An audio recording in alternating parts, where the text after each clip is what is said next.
Assalamu alaikum. Anam Khalid here, Head of Department of Chemistry from the Legend Institute of Management Sciences.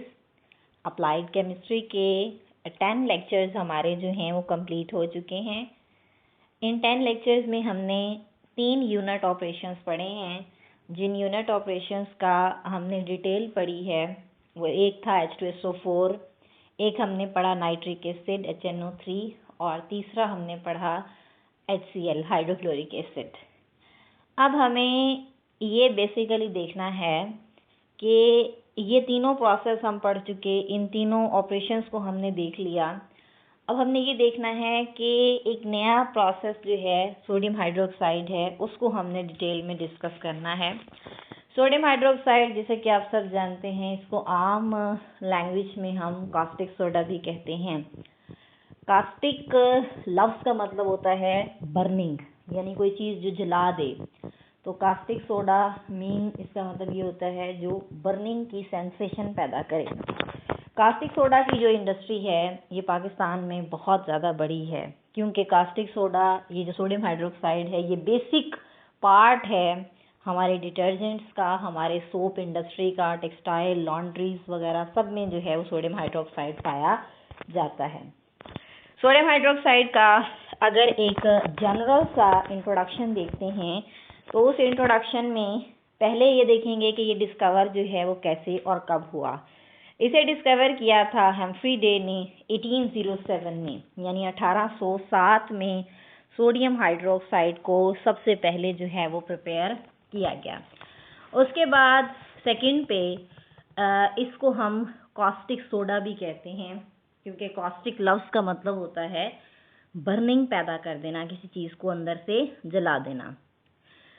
इसकी एक और property ये है कि ये वाइट कलर का इनऑर्गेनिक कंपाउंड है। सोडियम हाइड्रोक्साइड होता है वाइट कलर का इनऑर्गेनिक, और इसकी शेप इस तरीके से होती है जैसे ये पैलेट आपके सामने में बना रही हूँ, इसकी शेप इस तरह से होती है। अगर ये थोड़ी देर तक इसको नमी के अंदर रखा जाए तो ये मज़ीद स्वेलअप हो जाता है, यानी ये थोड़ा सा और अपने आप को बड़ा कर लेता है। तो स्वेलिंग किस वजह से होती है? इसी वेपर्स या इसी नमी की वजह से क्या होती है, इसमें स्वेलिंग होती है।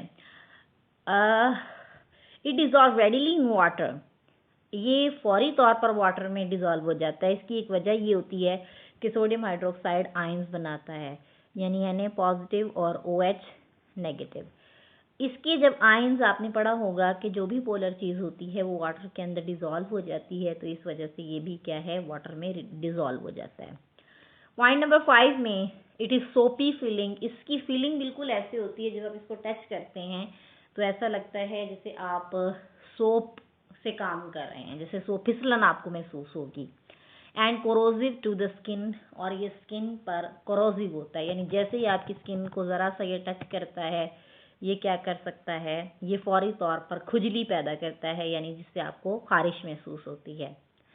केमिकल फार्मूला मैंने पहले भी जैसा आपको बताया, ये एक इनऑर्गेनिक कंपाउंड है और इसका केमिकल फार्मूला होता है NaOH,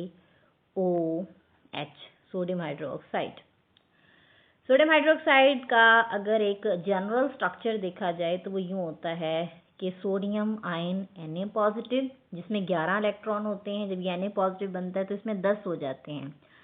OH जो है इसमें टोटल 17 इलेक्ट्रॉन होते हैं। जब ये एक इलेक्ट्रॉन गेन करता है तो इसके इलेक्ट्रॉन हो जाते हैं 18, इसके 10 और इसके 18। अब ये जो अपोजिट आयंस में अट्रैक्शन होगी तो इन अट्रैक्शन की वजह से आयनिक बॉन्ड बनेगा।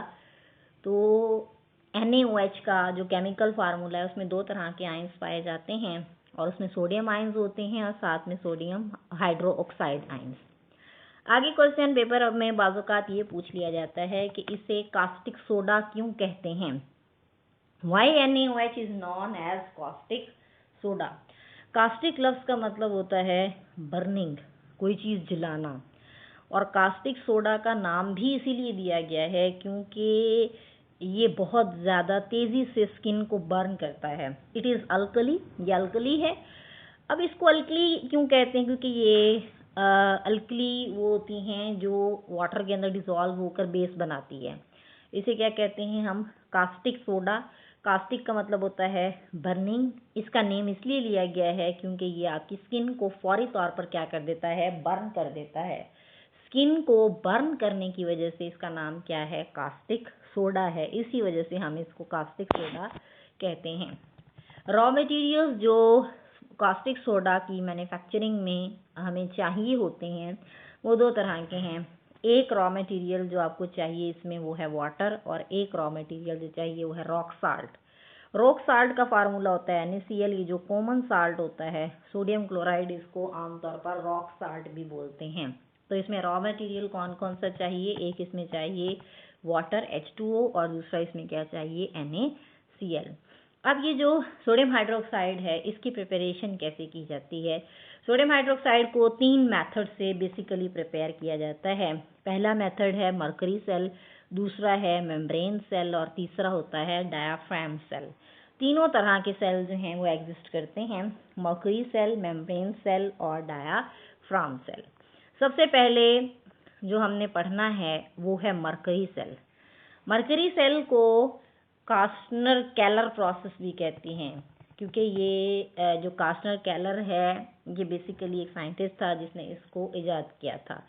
मर्करी सेल के प्रोसेस को हम क्या कहते हैं, कास्टनर केलर प्रोसेस। पहले इस प्रोसेस में हमने करना क्या है, इसमें पहले हमने एक बनाना है ब्राइन सोल्यूशन। ब्राइन सोल्यूशन क्या होता है कि अगर सोडियम क्लोराइड को वाटर में ऐड कर दिया जाए, उसका सैचुरेटेड सोल्यूशन बना लिया जाए, तो उसको क्या कहते हैं, ब्राइन सोल्यूशन। ब्राइन सोल्यूशन जो है वो मरकरी की थिन लेयर के ऊपर फ्लॉट करवाया जाता है। जो आपका कैथोड होगा इसमें वो मरकरी से बना होगा, और कैथोड के ऊपर क्या प्रोड्यूस होगी, सोडियम। तो जब कैथोड के ऊपर सोडियम प्रोड्यूस होगी तो आपके पास क्या बनेगा, मरकरी सोडियम का एक अमलगम बनेगा। फिर ये जो मरकरी सोडियम का एक अमलगम बनेगा, क्योंकि अभी भी हमने कहा कि मरकरी की सरफेस के ऊपर सोडियम ने जाकर डिपॉजिट होना है, तो मरकरी और सोडियम का जो अमलगम होगा, जब वो वाटर के साथ रिएक्ट करेगा तो फिर वो अमलगम को तोड़ देगा और बाकी प्रोडक्ट क्या बच जाएगा, सोडियम हाइड्रोक्साइड। इसमें आपको हाइड्रोजन गैस भी मिलेगी, क्लोरीन गैस भी मिलेगी और मरकरी एक्स्ट्रा में जो है वो गैस मिलेगी। हाइड्रोजन जो है वो एनोड के ऊपर आपको प्रोड्यूस होगी और बबल्स जो हैं वो उसके ऊपर से किक आउट होंगे।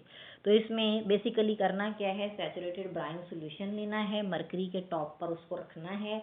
तो मरकरी जब रिएक्ट करेगा सोडियम क्लोराइड से तो ये बनाएगा सोडियम मरकरी अमलगम। अमलगम भी रिएक्ट करेगा वाटर से, और वाटर से रिएक्ट करने के बाद वो डिकम्पोज होकर जो है वो आपको प्रोडक्ट आपका सोडियम हाइड्रोक्साइड बनाता है। अब अगर हम इसके रिएक्शंस देखें तो रिएक्शंस क्या हैं। रिएक्शन एक होता है कैथोड के ऊपर, ठीक है।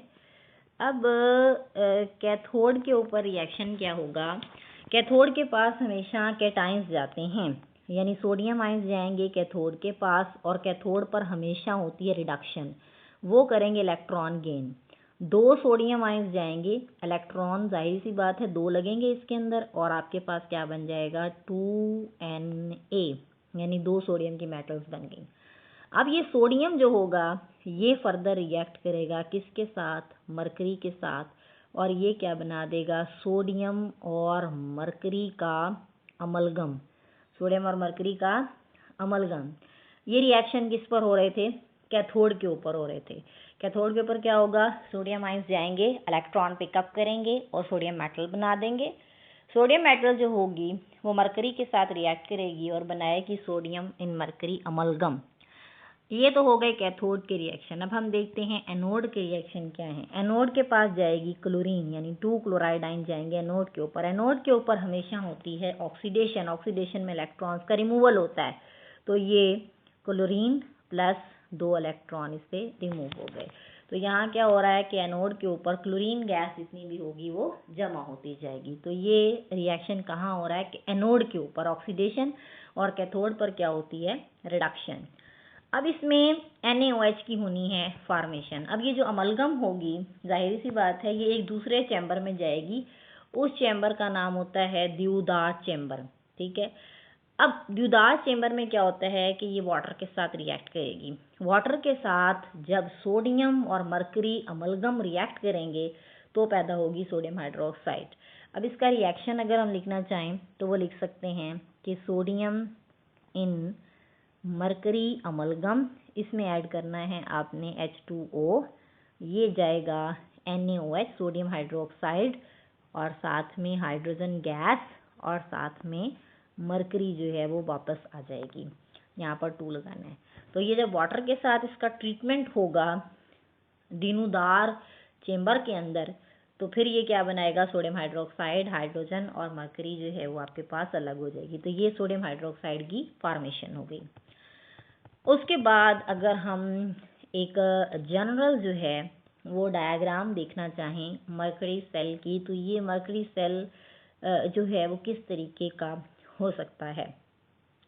इसमें क्या होता है कि मरकरी सेल आपको एक पूरा प्रॉपरली जो है वो अरेंज फॉर्म में दिखाया गया है। इसमें देखें, यहाँ से मरकरी इन हो रही है, यहाँ से मरकरी इन हो रही है, यहाँ पर आपका डेप्लीटेड ब्राइन पड़ा हुआ। डेप्लीटेड ब्राइन का मतलब ये है जो आपका ब्राइन सोल्यूशन है, यानी सोडियम क्लोराइड का जो वाटर में सोल्यूशन है वो यहाँ नीचे पड़ा हुआ है, ठीक है। सैचुरेटेड ब्राइन सोल्यूशन ऊपर पड़ा होगा। अब ये एनोड है और ये क्या है, कैथोड है। जब हमारा स्टार्ट हुआ था अभी ये प्रोसेस, तो मैंने आपको एक चीज़ समझाई कि एनोड के पास हमेशा एनाइंस जाएंगे, क्योंकि एनोड के ऊपर इटसेल्फ कौन सा चार्ज होता है, पॉजिटिव।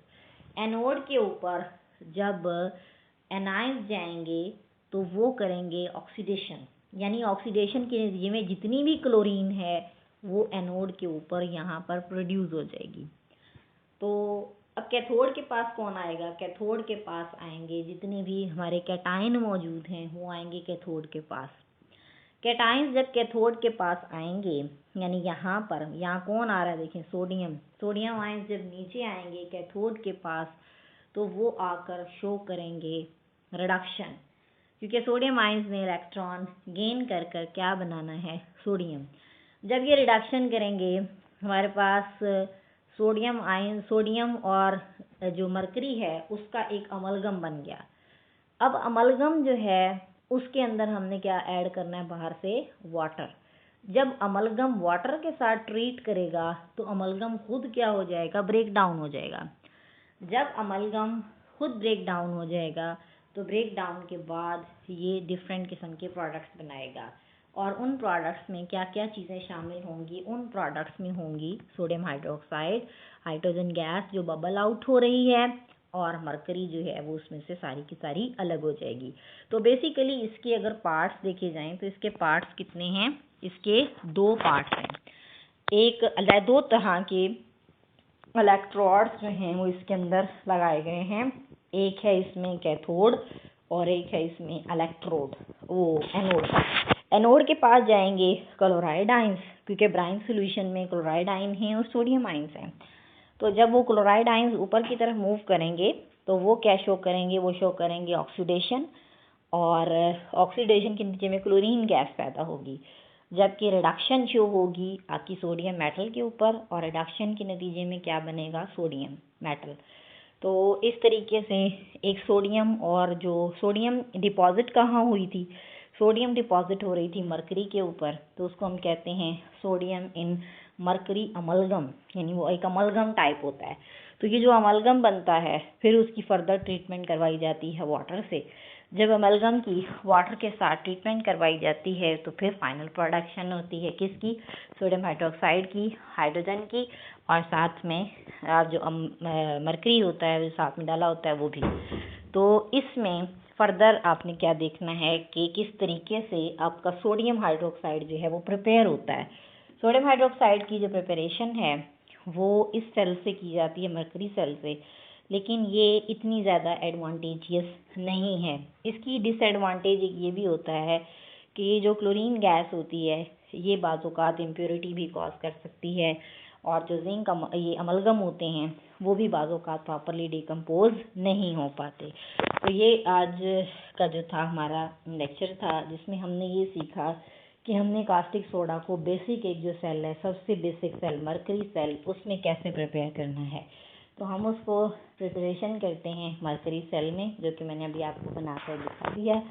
नेक्स्ट में हम इसकी दो और प्रोसीजर्स देखेंगे कि इसके दो और प्रोसीजर्स जो हैं वो क्या हैं। डायफ्राम सेल होता है, नेल्सन सेल होता है, जो कि हमने नेक्स्ट इसे देखना है। तो thank you so much students. Next lecture में हम इसको इंशाल्लाह से स्टडी करेंगे कि किस तरह से हम फर्दर प्रोसीजर्स जो हैं वो अप्लाई कर सकते हैं। अल्लाह हाफिज़।